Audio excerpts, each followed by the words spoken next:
그들에겐 구약이란 성경밖에 없었습니다. 그들에게 성경은 구약이었죠. 그 말씀대로 성취되는 거예요. 그 이야기가 어린 나귀를 타는 사건이 그 구약에 대한 성취가 드러나는 장면입니다. 근데 14절에 보면 어린 낙이라고 요한이 이제 이야기합니다. 그 말의 뜻을 보면 그냥 단순히 낙이 새끼 정도가 아니라 보잘것없는 이런 수준의 아무것도 없는 보잘것없는 낙이를 이야기하고 있습니다. 생각해 보십시오. 유대인들은 이제 기다렸습니다. 로마로부터 우리를 구원해줄 정치적 메시아. 와, 드디어 됐다. 이제 모든 게 이제 다 끝났다. 너희들 드디어 우리가 생각할 때 뭐야? 이제 진짜 영웅이 나타나서 이 모든 걸 끝내줄 상황이 된 거죠. 근데 예수님은 보잘것없는 어린 나귀를 타고 예루살렘에 입성합니다. 너무나 다르죠.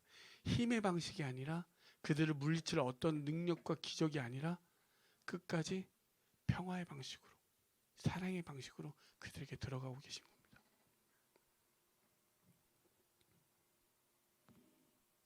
여러분 12절에 보면 그 명절이라고 하는 것은 아까 말했던 그 유월절을 의미하고 있습니다. 그래서 그 유월절을 기념하기 위해서 막 유대인들이 모여 예루살렘으로 모여 있는 시점이에요. 그때 몇 명이요? 근 300만 명이 그렇게 모여 있는 상황입니다. 근데 그들은 이제 그 나사로의 이야기를 듣고 열광하면서 그들의 겉옷을 내어놓고 종려나무를 흔들고 기다리고 있었던 거죠. 와, 예수님 속은 문들어 가는데 십자가를 향해서 걸어가시는데 하지만 그들의 그 환호와 열광 속에서도 예수님은 죽음을 향해서 그 십자가를 향해서 묵묵히 걸어가고 계신 거였던 것입니다. 여러분, 하나님의 뜻은 세상과 절대 부합하지 않습니다. 하나님의 뜻은 세상의 우리의 논리와 방식과 전혀 부합되어지지 않습니다. 우리가 하나님의 신성의 특징이라고 하는 것은 은혜와 진리라고 이야기하죠. 그게 우리의 교회 이름처럼 헤세드와 에메츠라고 합니다. 끝없는 사랑과 신실함, 변하지 않는 것. 변하지 않는 끝없는 사랑을 이야기하고 계시죠. 그것이 바로 하나님의 본성이십니다. 하나님의 성품이시고요. 하나님은 그 성품대로 그렇게 끝까지 행하셨습니다. 그래서 우리가 진짜 구해야 되는 것은 무엇이냐 한번 생각해 보기를 원합니다. 갈라디아서 1장 10절을 보시면 내가 사람들에게 좋게 하랴 하나님께 좋게 하랴 사람들에게 기쁨을 구하랴 내가 지금까지 사람의 기쁨을 구하는 것이었다면 그새의 종이 아니니라. 데살로니가전서 2장 4절을 보시면 오직 하나님의 옳게 여기심을 입어 복음 전할 부탁을 받았으니 우리가 이와 같이 말함은 사람을 기쁘게 하려 함이 아니요 오직 우리 마음을 감찰하시는 하나님을 기쁘시게 하려 함이라. 여러분 그렇게 되어지길 간절히 소망합니다. 사람의 눈에 사람의 방식에 맞추는 것이 아니라 오직 하나님을 향해 나아가는 우리가 되어지길 소망합니다. 세상의 방식은 너무나 교묘하고 너무나 달콤하고 거세게 몰아칩니다. 그러면 이 거센 거에 내가 똑같이 거센 방식으로 부딪힐까? 이 달콤한 것에 우리가 똑같이 그것에 젖어들어 볼까? 많은 고민들이 되어집니다. 하지만 그때 변하지 않는 것, 그때 변하지 않는 것, 끝까지 신실하게 지켜가는 것, 그것이 바로 믿음의 방식으로 살아가는 것, 하나님의 방식으로 살아가는 것입니다. 오늘 아까 처음에 고백했던 것처럼 분명히 하나님은 우리를 실만한 물가로 인도하신다는 고백이 우리의 고백이 되어줄 줄 믿습니다. 하지만 우리는 아직 그 과정 가운데 있어서 험한 골짜기를 만날지라도 내가 하나님은 우리를 신실하게 인도하실 거라는 그 믿음 가운데 살아가길 소망합니다.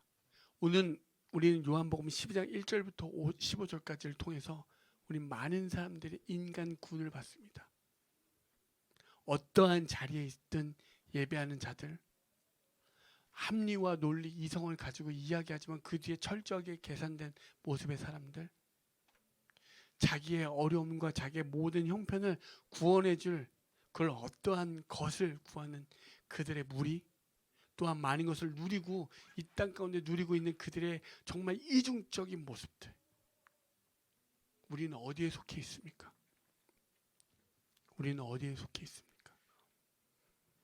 오늘 우리는 우리의 호산나, 우리를 구원하여 주십시오라고 할 때 그것이 예수, 오직 예수 그 자체이길 소망합니다. 우리가 흔히 호산나 주여 우리를 구원하여 주십시오. 분명한 대상과 목적이 명확하게 있는 것 같습니다. 그리고 우리의 주인 되심이 꼭 예수인 것만 같았지만 주여 우리를 구원하여 주십시오라는 그 이면에는 철저하게 계산된 우리들의 모습이 있지 않나 다시 한번 고민하기를 원합니다. 나의 삶이 바뀌기를 원하고 나의 잘됨이 되어지기를 원하고 나의 어떤 것들을 원하고 있는 모습들은 아닌지. 여러분 능히 그러한 것들을 구원해 주실 예수님이 되심을 믿습니다. 하지만 그것보다 우선되는 것은 예수님의 어떤 능력과 기적이 아닌 오직 그 예수 그리스도의 자체가 되어지길 소망합니다. 왜 이 땅 가운데 우리가 상황에 언제나 행복하십니까? 아니요. 또한 늘 불행하십니까? 하지만 하나님은 우리를 실만한 물가로 인도하실 거라는 거죠. 그리고 그 믿음, 그 신실하심으로 그 끝없는 은혜로 말미암아 우리를 인도해 주실 거라는 사실이죠. 여러분 그 환호를 받으면서도 예수님은 죽으러 들어가셨습니다. 누구 때문에? 바로 나 때문에. 여러분 생각해 보십시오. 우리 부모님들이 조금만 우리를 위해서 고생해 주시는 거, 혹은 날 위해서 수고해 주신 어떤 누군가만 있어도 우리는 큰 은혜를 받고 그 한 사람 때문이라도 우리가 모든 걸 내어줄 수 있는데, 그 예수님은 우리들의 온갖 더러운 이 모든 것을 다 알고 계십니다. 그럼에도 그래 내가 묵묵히 너희를 위해서 끝까지 내어줄게. 우리를 속이지 말았으면 좋겠습니다. 여러분 우리는요 너무나 교묘해서 여러분 자신이 자신을 속이면서 살아요. 자신을 속여가면서 저를 그냥 정당화하면서 살아가고 있다는 거죠. 여러분 끝까지 하나님 앞에 나아가기를 원합니다. 그리고 믿음으로 살아가기를 원합니다. 그래서 예수님이 보여준 그 사랑이, 예수님이 2000년 전에 우리를 위해서 기꺼이 죽으셨고 그 사랑을 이루셨습니다. 이제는 우리는 그 사건을 목도했고 경험해서 2000년이 지난 지금도 우리는 그렇게 살아가고 있는 거죠. 여러분을 통해서 누군가가 그렇게 나아가길 소망합니다.